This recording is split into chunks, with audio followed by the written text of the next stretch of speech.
हमने dot product के बारे में काफ़ी कुछ पढ़ लिया है। जब मैंने पहली दफ़ा आप लोगों को डॉट प्रोडक्ट के बारे में बताया था तो मैंने आपको बताया था कि ये एक वेक्टर मल्टीप्लिकेशन का तरीकाकार है। वेक्टर मल्टीप्लिकेशन का एक दूसरा तरीकाकार भी मौजूद है जिसे कहा जाता है क्रॉस प्रोडक्ट। लेकिन क्रॉस प्रोडक्ट की जो एप्लीकेशंस हैं वो बहुत लिमिटेड हैं। ये बहुत कारआमद है लेकिन इसकी एप्लीकेशंस लिमिटेड हैं। डॉट प्रोडक्ट तो हम किसी भी डायमेंशन में कर सकते हैं और किसी भी दो किस्म के वेक्टर से का हम डॉट प्रोडक्ट निकाल सकते हैं।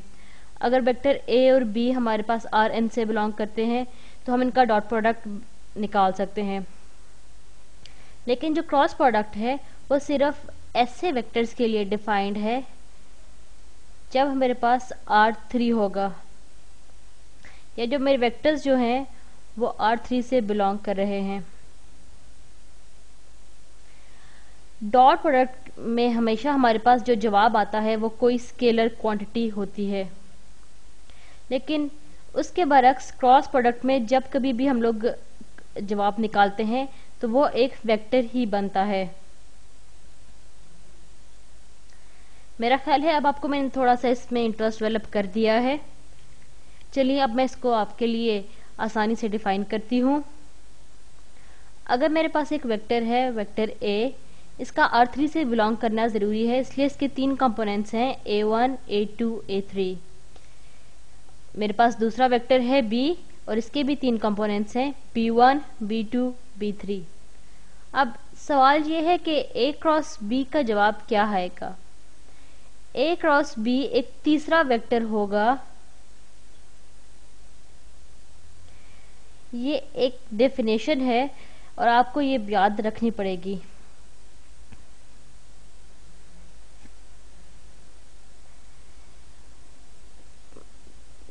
फिजिक्स के पोर्शन में आप इसकी कुछ और वीडियोस देख सकते हैं कि हम क्रॉस प्रोडक्ट को कैसे डिफाइन करते हैं, लेकिन यहाँ पे मैं आपको एक सिंपल तरीका बताऊंगी कि क्रॉस प्रोडक्ट फाइंड करने के लिए हमारे पास अगर 3 क्रॉस 3 अगर मेरे पास A R3 से बिलोंग करता है, B R3 से बिलोंग करता है, तो जो जवाबी वेक्टर आएगा वो भी R3 से बिलोंग कर रहा होगा।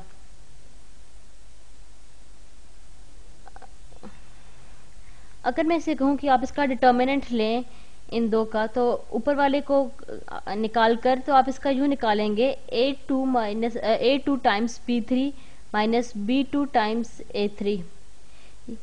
ये बिल्कुल उस तरह है जिस तरह हम कोफैक्टर्स टर्म्स निकालते रहे हैं या किसी भी 2 क्रॉस 2 का डिटर्मिनेंट निकालते हैं। तो जो हमारे पास फर्स्ट टर्म है वो एसेंशियली वही चीज़ होएगी कि अगर हम A1 और B1 को निकाल दें तो मेरे पास जो A और B मैट्रिक्स में बचेगा ये उसका डिटर्मिनेंट बन जाएगा। यानी कि A क्रॉस B की जो पहली टर्म है मेरे पास वो है A2 times B3 minus A3 times B2। ये मेरा ख्याल है आपको इसकी वजह समझ आ गई होगी। अब सेकंड के लिए हम क्या करेंगे, सेकंड के लिए हम मिडल वाली रो को निकाल देंगे और आप इसको शायद लिखना चाहें कि A1 टाइम्स B3 और माइनस A3 टाइम्स B1। ये आपको नेचुरली लग रहा होगा कि ऊपर भी हमने ऐसे किया है तो नीचे भी हम ऐसे ही करेंगे, लेकिन ठहरिए, ऐसे नहीं होता। इसमें थोड़ा सा हम उलट करते हैं। सेकेंड रो जब हमने निकाल दी तो हमारे पास आ जाएगा A3 times B1 minus A1 times B3। यानी ये हम उसका उलट कर रहे हैं जो हमने ऊपर वाली का किया था। और ये बात भी याद रखिए कि ये सिर्फ तरीकाकार मिडल रो के लिए है। जब हम तीसरी रो के लिए करेंगे, बॉटम रो को बाहर निकाल देंगे, तो फिर हम उसी तरह ही करेंगे। यानी हमारे पास आ जाएगा A1 times B2 minus A2 times B1। ये शायद आपको थोड़ा सा मुश्किल लगे याद रखना, थोड़ा सा रैंडम या बिजार लगे, लेकिन इसके लिए ज़रूरी है कि आप ये याद रखें कि इसको हम किस तरह से परफॉर्म करते हैं। अभी मैं आपको एक मिसाल से ये चीज़ ज़्यादा वाज़िया करने की कोशिश करती हूँ। फ़र्ज़ कीजिए मेरा पहला वेक्टर है 1, -7 और 1 और इसकी मैं क्रॉस प्रोडक्ट ले रही हूँ वेक्टर 5, 2 और 4 से।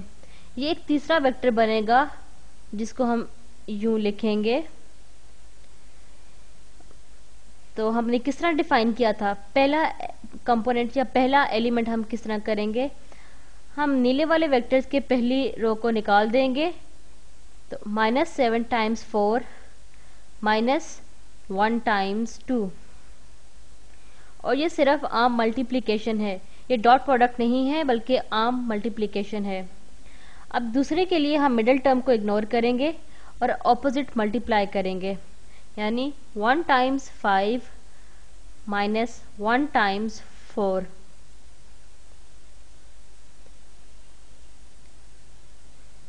आप शायद इसको यूं करें कि 1 टाइम्स 4 -1 टाइम्स 5, लेकिन ये याद रखना बहुत ज़रूरी है कि मिडिल टर्म के लिए हम उल्टी तरीके से मल्टीप्लिकेशन करते हैं।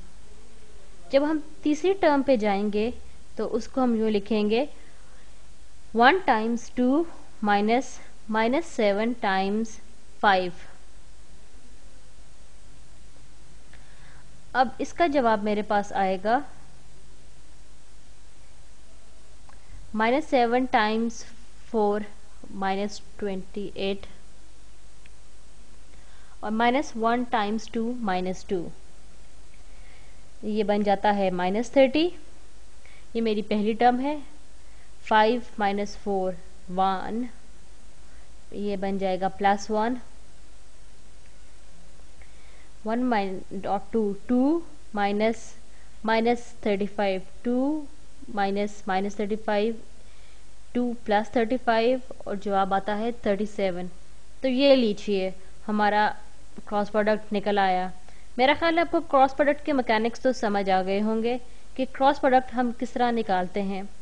लेकिन अब सवाल ये है कि क्रॉस प्रोडक्ट का फ़ायदा क्या है, यह हमें क्या चीज़ देता है। ये मैंने एक जनरल केस भी किया है और एक केस नंबर्स के साथ भी किया है, लेकिन अब ये इसका जो अहमियत है वो ये है कि जब भी मैं किसी भी दो वेक्टर्स की क्रॉस प्रोडक्ट लेती हूँ तो जो उसका जवाब आता है वो उन दोनों वेक्टर्स के जिनकी वो क्रॉस प्रोडक्ट होता है उसके ऑर्थोगोनल होता है। यानी कि मेरे पास A क्रॉस B ऑर्थोगोनल है A और B के। पिछली वीडियो में हमने नॉर्मल वेक्टर और ऑर्थोगोनल वेक्टर डिफाइन किए थे, जिनसे मेरा ख्याल आपको नॉर्मल और ऑर्थोगोनल वेक्टर्स काफ़ी क्लियर हो चुके होंगे। अगर नहीं हुए तो मैं आपको बना के दिखाती हूँ। ये मेरे पास वेक्टर A है जो इसकी ये डायरेक्शन है, और ये दूसरा वाला मेरा वेक्टर B है। ये वेक्टर A और B डिफाइन कर रहे हैं मेरा R3 में एक प्लेन को। तो A और B का जो भी लीनियर कॉम्बिनेशन होगा वो R3 में एक प्लेन बना रहा होगा, या इसको आप सबस्पेस भी कह सकते हैं। यानी A और B एक सबस्पेस बना रहे हैं जो एक प्लेन है R3 में। अब A क्रॉस B क्या है? A क्रॉस B मेरे पास वो वेक्टर है जो इन दोनों के ऑर्थोगोनल है, इसलिए ये इन दोनों से बाहर निकलेगा ऊपर की जानिब। ये सब्ज रंग में मैंने A क्रॉस B बनाया है। अब आप कहेंगे कि ये कैसे पता चलता है कि ये जो वेक्टर है इसके ये सीधा ऊपर ही निकलेगा। इधर कहीं वेक्टर इस तरह के हो सकते हैं जो A और B के ऑर्थोगोनल हों। एक वेक्टर नीचे की तरफ भी तो जा सकता है जो इनके ऑर्थोगोनल होगा। तो इसका जवाब ये है कि A क्रॉस B का जो डायरेक्शन है हमारे पास वो हमें राइट हैंड रूल से मिलती है। मैं आपको राइट हैंड रूल बना के दिखाती हूँ। आप अगर अपना राइट हैंड लेते हैं और अपने इंडेक्स फिंगर का रुख करते हैं वेक्टर A की तरफ, और मिडिल फिंगर का रुख करते हैं वेक्टर B की तरफ, तो जो आपका थंब है वो हमेशा A क्रॉस B की डायरेक्शन आपको बताएगा।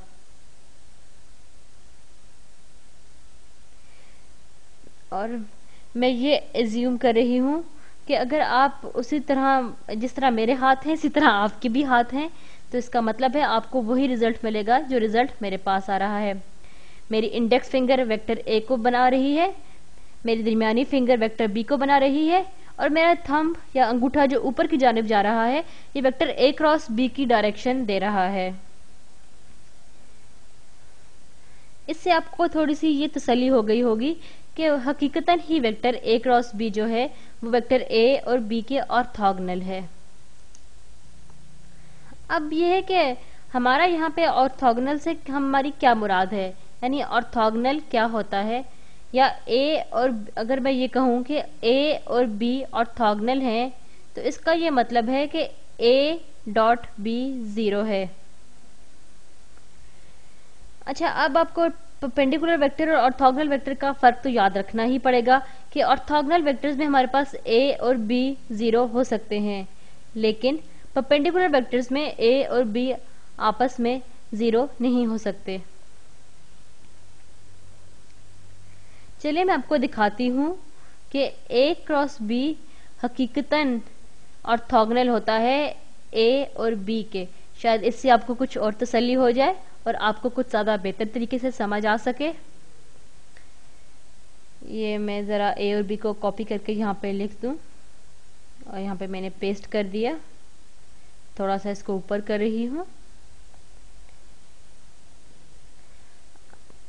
अब मैं जरा अपने ए क्रॉस बी की डॉट प्रोडक्ट ले लूं अपने वेक्टर ए के साथ, A1, A2 और A3 के साथ।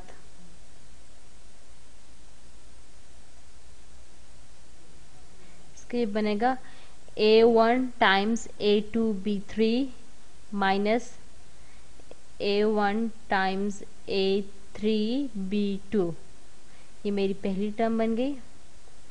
अब इसमें प्लस करूंगी, plus A2 times A3 B1 minus A2 times A1 times B3।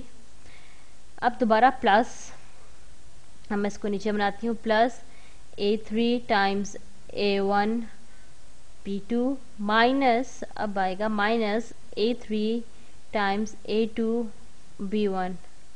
अब मैंने सिर्फ ये किया है कि अपने ए क्रॉस बी की डॉट प्रोडक्ट ली है वेक्टर ए से।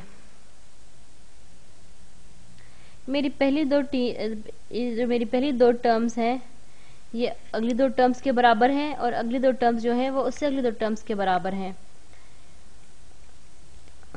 इसमें A1 A2 B3 पॉजिटिव है, तो आप ये देखेंगे कि मैंने तो ये इधर A1 A2 B3 को मैं माइनस कर रही हूँ, इसलिए ये आपस में कैंसिल हो जाएंगी। अब मेरे पास माइनस A1 A3 B2 है और आखिरी टर्म में मेरे पास प्लस A1 A3 B2 है और ये दोनों भी आपस में कैंसिल हो जाएंगी। और ये तीसरी मेरे पास है पॉजिटिव A2 A3 B1 और ये फिर नेगेटिव है A3 A2 B1। अब ये सारी टर्म्स ही आपस में कैंसिल हो रही हैं, तो इससे ये जाहिर हो गया कि मेरा A क्रॉस B A से ऑर्थोगोनल है। अब मैं आपको ये दिखाती हूँ कि मेरा A क्रॉस B B के भी ऑर्थोगोनल है। मैंने ये A क्रॉस B को कॉपी कर लिया। अब मैं इसको मल्टीप्लाई करूंगी वेक्टर B से, B1 B2 B3 से।